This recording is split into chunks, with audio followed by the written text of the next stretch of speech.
Hello guys, आज चाहिँ म नेपालगञ्ज स्किन सेन्टरमा हाइड्रा फेसियल गर्न आएको छु। नेपालगञ्ज स्किन सेन्टर चाहिँ पहिलो स्किन सेन्टर रहेछ पश्चिम नेपालकै, जहाँ लेजर ट्रिटमेन्ट र अन्य स्किन रिलेटेड सर्भिसहरू हुँदो रहेछ। यहाँ हजुरले हेर्न सक्नुहुन्छ। म जाँदैछु रिसेप्सन साइडतिर र हाम्रो रिसेप्सनमा ब्युटिफुल सुजुदी जुन हुनुहुन्छ, एकदम स्माइल गरिराख्नु भएको थियो। हजुरले हेर्न सक्नुहुन्छ डक्टरको रिसेन्टली लन्च भएको डक्टर अर्जिलको ब्रान्डहरू पनि। सो म चाहिँ लागेँ हाइड्रा फेसियल रुमतिर र मैले आफ्नो ड्रेस चेन्ज गरिसकेको छु र मलाई चाहिँ कफी दिनुभएको थियो। आफ्टर कफी हामीले चाहिँ आफ्नो हाइड्रा फेसियल स्टार्ट गऱ्यौँ। हजुरले हेर्न सक्नुहुन्छ।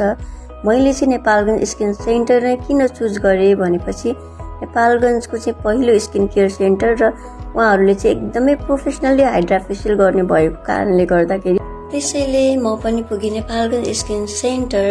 नेपालगञ्ज स्किन सेन्टरको सर्भिस इज जस्ट वाउ। मलाई त्यहाँको स्टाफहरू पनि एकदमै राम्रो लाग्यो, एकदमै काइन्ड हुनुहुन्थ्यो।